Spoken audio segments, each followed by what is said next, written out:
All right, what is going on, everybody? Welcome back to another video, another WNBA video. This is not a playoff video. This video, we're going to be talking about um, the only four-time MVP in WNBA history, A'ja Wilson, also co-defensive player of the year this year. That is what this video is going to be a majority about. I want to break down her greatness a little bit as my favorite player, as somebody who I don't know if I've said it on this channel, I've said it personally in other conversations I've had with people, that she might be the best WNBA player ever. Might be a bit of a stretch, might be reaching a little bit, but I want to break it down for you a little bit, talk about that a little bit. This video is not going to be too long, I hope. I want to break down her Defensive Player of the Year campaign. I want to break down her MVP campaign. I want to talk about the run the Aces were on previous to losing one game in the first round and now losing another game in the second round. But her greatness cannot be undermined nor ignored. I want to talk about that this video. That's all this video was originally going to be about, was A'ja Wilson. But there was some breaking news today as of recording this video. Um, the New York Liberty have fired, have parted ways, have canned, whatever word you want to use to describe a firing. They fired Sandy Brondello this morning around like 11 o'clock EST um, in a shocking turn of events. I do want to hit that today um, because I don't know where else to put it because my next WNBA video is going to be about the playoffs, and I really just wanted it to be about the playoffs and not the losers. So that will be at the end of the video. This video will be the A'ja Wilson video for the most part. So if you like what I say, like the video. If you have any opinions, comment it down below.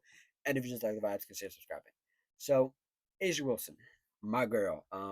This is a very interesting situation for me to be in because unbeknownst to me as a San Antonio Stars fan at the time and when the Las Vegas Aces were introduced, or I guess when the Las Vegas Aces took over the mantle for the San Antonio Stars, moving to Las Vegas, becoming the Aces, and A'ja Wilson being the first pick that year and the first pick for the newly anointed at the time WNBA team in the Las Vegas Aces, um, I was sort of kind of forced to root for A'ja Wilson because I was like, well, here go my stars becoming the Aces. I guess I'll just be an Aces fan now.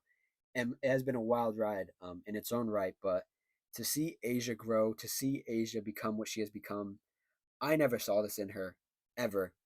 I genuinely never saw this. I knew she was pretty good in college at South Carolina, and I knew she'd be something. I didn't know she'd be this good. I'm gonna read off the cabinet she has cultivated and collected over her past. What year is she in? She's not even 30 yet. She's 29, by the way. Um, she has. Let me see here. 267 games under her belt, which is crazy. And she is in her. Geez, what year? What year is it? Come on, give me a year. She was drafted in 2018, so she's been in the league a minute now. I can't get a full year on how many years she's been in the league. I guess wait, let's see. One, two, three, four, five, six, seven, eight. This is your eighth year? No way. Wait, no. One, two, three, four, five, six, seven, eight. This is only her eighth year in the league. Jeez. Feels like she's been in the league like 15 years. I want to read off her cabinet and the stuff she has in her cabinet so far. So, or just stuff her accolades, so to speak.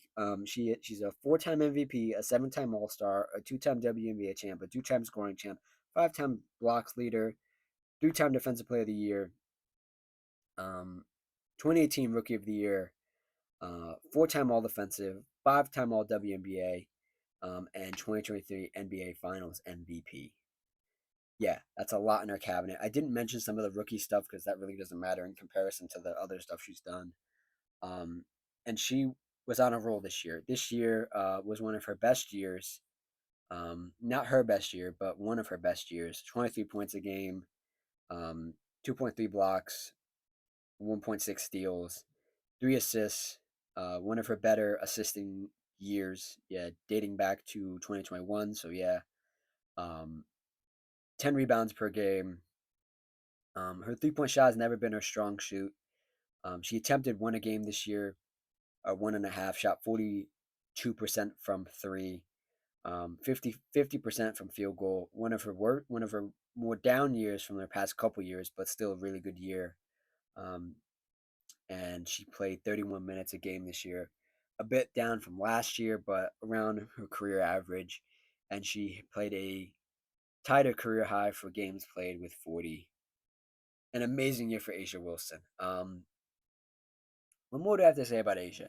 The only thing about A'ja is that she doesn't shoot the three, and she's been this dominant. She attempts threes, but she that isn't really a part of her game. If you've watched any of A'ja Wilson, you know that she's more of a back to the basket, in transition, put back, dirty work sort of MVP, we'll say. Um, Watching her develop and watching her really this year, and it's been talked about on the broadcast whenever you tune into an Aces game or even a playoff game this last week or two, they talk about the way she's getting her shots now and the difficulty of her shots. And it's true. As somebody who's watched her since day one, essentially, um, the difficulty of her shots um, is insane now. And the way she knows it's going in and the way she doesn't know it's going in, she knows she has to follow her shot or she knows how to get the rebound in a smart way. And the thing that strikes me the most is that her confidence is at an all-time high. And that's not just because she's a four-time MVP, previous to this three-time MVP, or that because she's an NBA champ. She always had this confidence about her. And this year being the most important because some people might say, well, just look at the roster. You look at she's playing with three other Olympians and another two WNBA champions and this and that. And if you watch the team this year and you watch the hole that they were in, they were absolutely abysmal at one point. It did not look like they had three Olympians on their team. It didn't look like they had three other WNBA champions on their team. They looked like a culmination of talent that didn't know how to play together.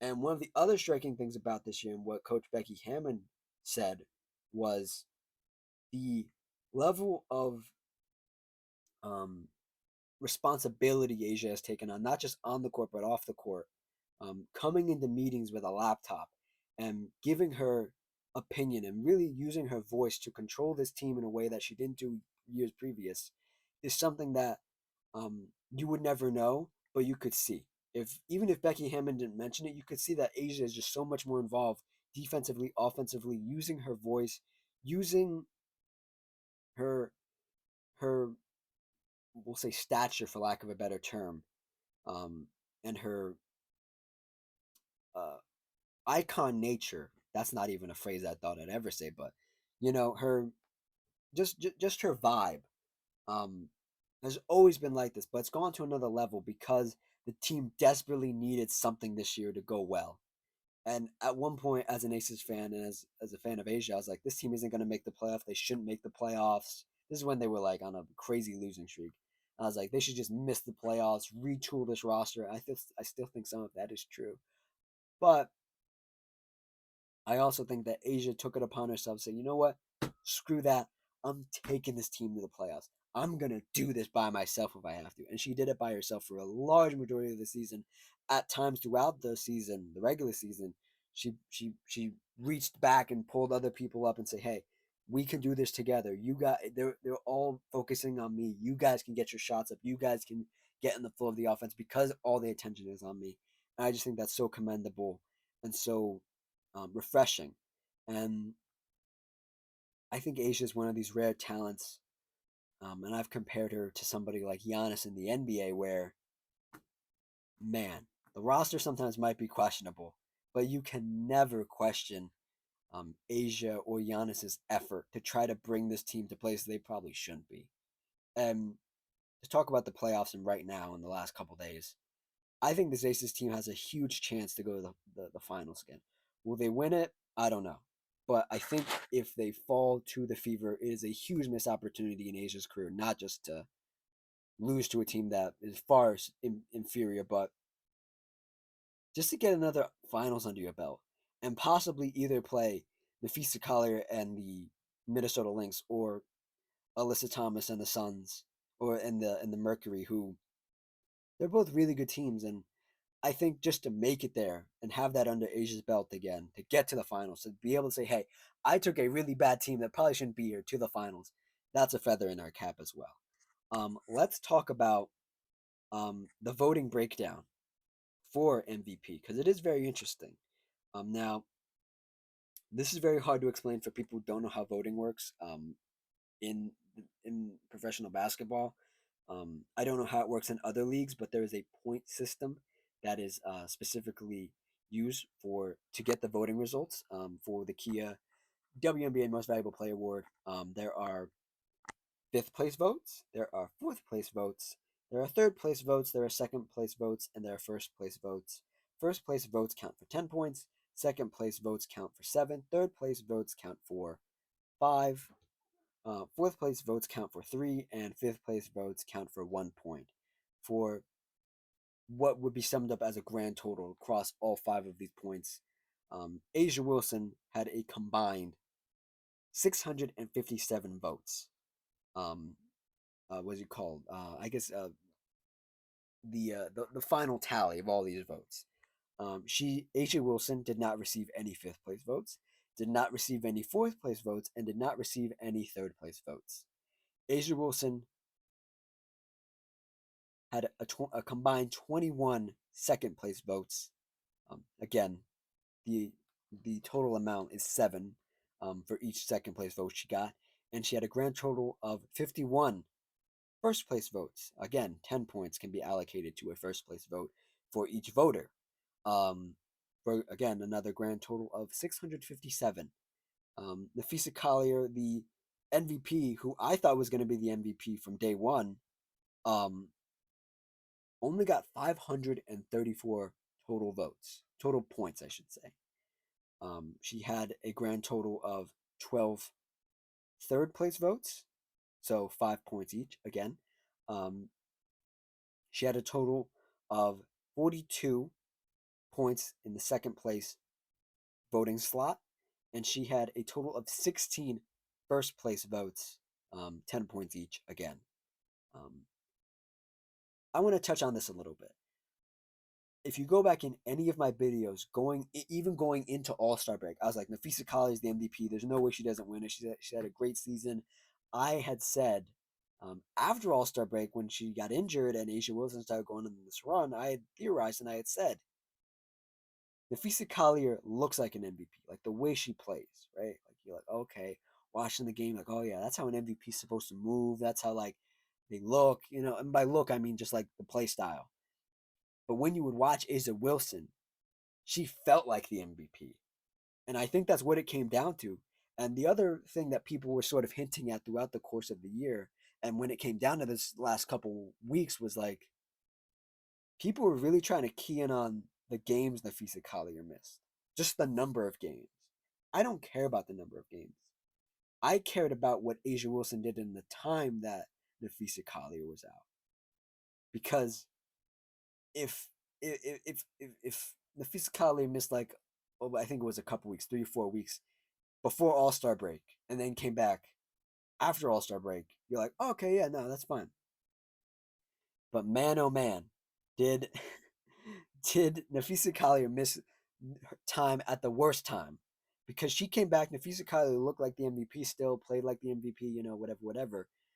But A'ja was on such a tear, on such a run, and brought a team that almost missed the playoffs to the second seed while Napheesa Collier was out.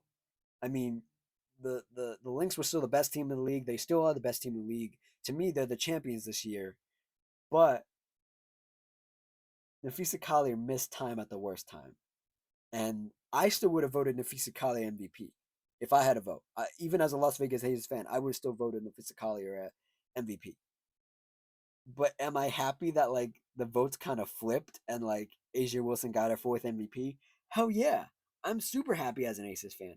Is it right that Napheesa Collier should be judged for missing games? No, I think she should be judged for missing time so inconveniently. I think that's fair. The amount of games is neither here nor there. I don't care the amount of games. I care the time period in which she missed those games, which she couldn't have controlled. Napheesa Collier couldn't have controlled when she got injured. But I think if she could have chosen when to get injured, I think she would have picked like before All Star break because you just didn't you missed time at the worst time. And I've said that 3 times now, but that's just the whole point of this is that Asia Wilson got on a tear right when Fisa Collier got injured. Her team was winning. The Lynx were the best team in the league and still are. But the Aces just did something incredible. Asia Wilson did something incredible. I think Asia Wilson got rewarded for that set of games. That whatever was it, 14 games, 15 games, whatever it was. And Fisa Collier got docked for it, and that's unfortunate. But that's the way it is. Other people who got votes, we won't go through the whole tallying system here. Um, Alyssa Thomas from the Phoenix Mercury got 391 votes combined. Alicia Gray from Atlanta, who is at home right now, or maybe in Cancun, got a total of 180 votes. Uh, Kelsey Mitchell from the Indiana Fever got 93 total, who just stole one game from the Aces. They play again tonight. Aaliyah Boston, surprise, surprise. I thought Aaliyah Boston would be in Defensive Player of the Year conversations, but she's in MVP conversations apparently. Got a total of 5 votes. Nneka Ogwumike got a total of 5 votes. Supposed mean girl Nneka Ogwumike got a total of 5 votes, which is interesting. Jackie Young, Asia Wilson's teammate, got a total of 2 votes, and there are a couple one pointer votes here towards the end. Veronica Burton, Golden State Valkyries, Derica Hamby, Los Angeles Sparks, 1 vote. Ryan Howard, 1 vote from the Atlanta Dream. Rickea Jackson, 1 vote, which is slightly impressive. And Breanna Stewart, probably New York media pick, 1 point. Yeah. So I do want to dive into a little bit. What do I want to dive into? Napheesa Collier's numbers just to compare a little bit here. Napheesa Collier only played 33 games this year, so in the grand scheme of things, Napheesa Collier missed what? 1, 2, 3, 4, 5, 6, 7 games. It's tough, man. Those are the breaks, unfortunately. 22 points a game, 1.5 blocks, 1.6 steals. Very similar to Asia in that category, steals and blocks. 7 rebounds per game. Let me see here. 57% from 2-point percentage. That's inside the arc. Anything that counts as a jumper. 40% from 3, which is a career best for her, dating back to 2020, when she's attempting, what is this, almost 2 more a game than she did when she shot 40% last time, which is crazy. Great number there. And then a field goal with 53. Again, even as an Aces fan, I was like, oh, Napheesa Collier's the MVP this year, just numbers wise and like looking at all this other stuff. But she, again, the time missed. It wasn't the total games missed. It was the when she missed them. And I actually genuinely do feel bad for Napheesa Collier. But I think the consolation prize for her not even winning Defensive Player of the Year, her teammate Alana Smith winning Defensive Player of the Year, um, I think Napheesa Collier is going to win a championship this year. And I think that as a consolation prize is enough.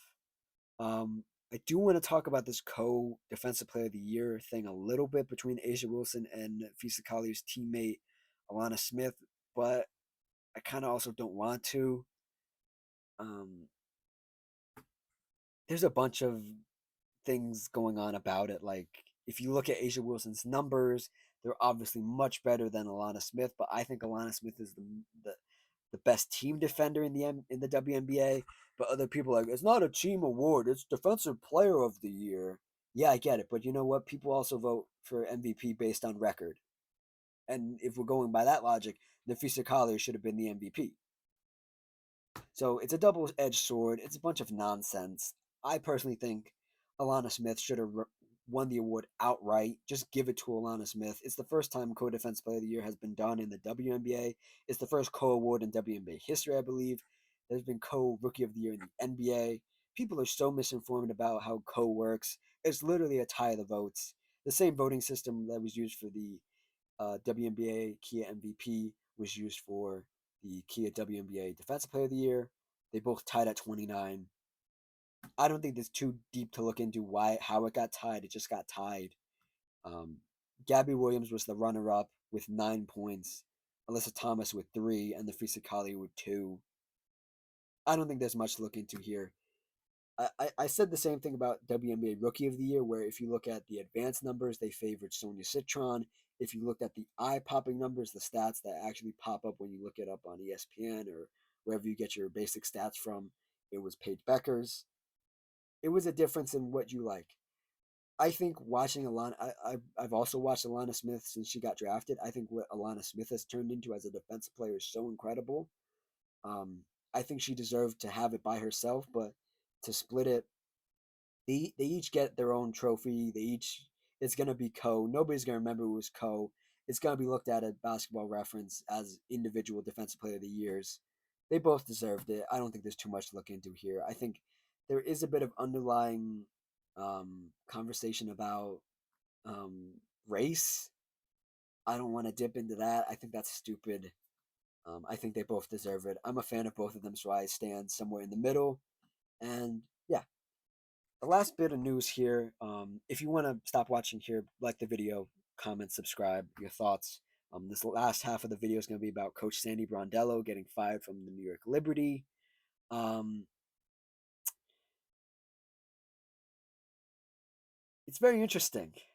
There was a lot of talk. I hinted at this in my last video about or yeah, my last video yesterday about the New York Liberty losing in round one as the defending champs, and how embarrassing it was, and how like it wasn't the greatest thing that could have happened to them. I didn't think firing Sandy Brondello was the right course of action back then. I still stand pat on that. I always say this when fans are so quick to be like, fire the coach, blame the coach. The coach was the problem. Is there anybody better out there? I said it a day ago. I'll say it now. I don't think there's anybody better out there. And I think this is it's trivial, but I think this really breaks apart this group that Sandy Brondello brought together. And I think Sandy Brondello and Steve Kerr in the NBA are very similar in the sense of they're great motivators, they're great team builders, they're great builders of culture. And I think if you take that away from a team that has been together, how short the Liberty were together and how long the Warriors have been together, and the Warriors have had their own problems keeping the locker room together.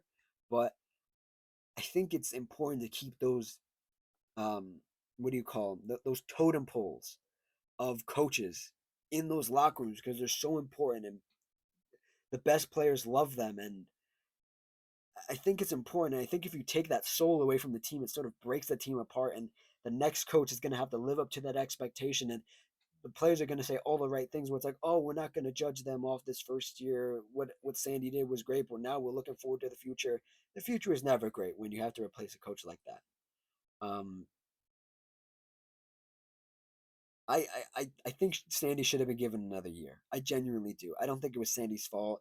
The team was injured. The players wanted her back. And I really don't know what to think at this point.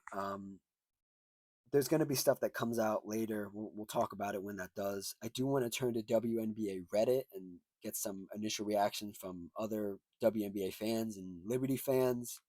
Um, Again, this happened this morning. I'm recording this in the afternoon. It happened in the morning. They fired her or parted ways, quote unquote. Um, let's turn to some thoughts here, and we'll get through a couple here. Um, from a user on Reddit. He says, "Imagine telling someone that Noel and Sandy Brondello would be let go, but Tyler Marsh and Chris Koklanis aren't. Portland or Toronto, Sandy is right there." So this user is saying that the WNBA expansion franchises should try to go get Sandy. I agree with that. I think everybody should try to go get Sandy. I think Sandy's a good coach. I think she has her flaws, but I think she's a good coach. Personally, that's my thought.